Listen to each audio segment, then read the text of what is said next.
Bonsoir Olivier. Bonsoir. Quand on a écouté les explications du Premier ministre, il nous dit « J'ai voulu être poli à l'égard d'un des lecteurs du Parisien », celui qui m'interrogeait, il s'appelle Freddy Pambou. L'explication, est-ce qu'elle vous convainc ? Non, pas du tout.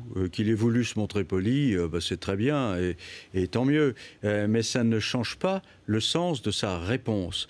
Que dit-il à son interlocuteur qui lui demande si les gens ne seraient pas ravis d'un retour aux 39 heures payées 39 ? Développez ce point de vue, dit Jean-Marc Ayrault, mais vous verrez qu'il fera débat. Mais pourquoi pas ?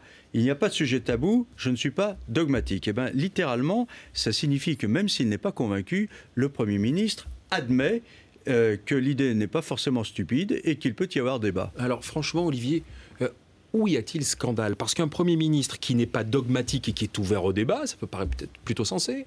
Sauf que ce n'est pas conforme à la réalité parce qu'il ne croit pas du tout à cette solution. Et c'est d'ailleurs son droit et ça se défend parfaitement. Mais ce qui n'est pas son droit, en revanche, c'est l'approximation de langage à un moment où la France est en crise et où on se demande quelle est la ligne directrice. Parce que un jour, on a le Premier ministre qui nous annonce qu'il n'y aura pas la réforme des 35 heures dans le rapport Gallois et que de toute façon le gouvernement ne veut pas de réforme des 35 heures. Et puis un autre jour, on a le même Premier ministre qui, dans une interview, laisse entendre que le débat est sur la table. Si vous y retrouvez. Mais il a vite mis les choses au point quand même, Jean-Marc Ayrault, parce que j'ai noté que ce matin, dès 8h25, il disait « Il n'y aura pas de remise en cause des 35 heures ». Oui, sauf qu'il a été précédé d'une demi-heure par son ministre du Travail qui, lui, a mis les choses au point d'une façon extrêmement sévère. On avait l'impression qu'il tapait sur les doigts du Premier ministre. Alors je ne dis pas qu'ils sont en désaccord, mais ça amène quand même à se poser la question de savoir qui est le taulier dans le gouvernement. Parce que si vous avez un ministre qui est obligé de recadrer les propos du Premier ministre, on ne sait plus très bien où on va. Et pire encore, toutes ces approximations jettent le flou, elles nourrissent la réputation d'amateurisme du gouvernement qui est soigneusement entretenu par l'opposition. François Hollande ne dit pas clairement quelle ligne ils veulent suivre. Jean-Marc Ayrault balbutie. Eh bien, le duo qui est à la tête de l'État ne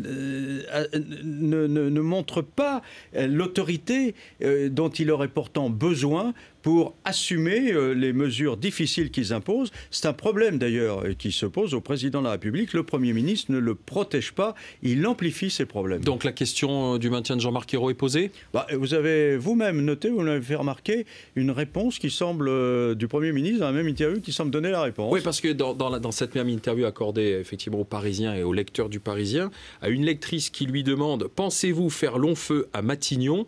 Jean-Marc Ayrault répond « Oui, je pense ». Et voilà. Le Premier ministre a peut-être cru que la lectrice utilisait une formule antonyme de la formule « ne pas faire long feu » qui signifie « ne pas durer longtemps ». Manque de chance, c'était pas exactement ça, parce que « allez-vous faire long feu » en bon français, ça signifie « allez-vous échouer ». Et Jean-Marc Ayrault répond « oui, je pense ». Alors, ou bien il est fataliste, il est déjà résigné, ou bien il a commis un lapsus, pardonnable, parce que c'est vrai, il est prof d'allemand et pas de français. Ah, voilà, alors écoutez, dans ces cas-là, qui convoque-t-on ? Le dictionnaire. Le Petit Robert, c'est l'édition 2006, mais comme disait l'autre, on devrait s'en sortir. J'ai regardé l'expression « faire long feu ». Faire long feu se dit d'une cartouche dont l'amorce brûle trop lentement, de sorte que le coup manque son but. Donc, on rate, on échoue. On donne des exemples, justement. Faire long feu, leur association a fait long feu. On méditera ça, mon cher Olivier Mazerolle. Juste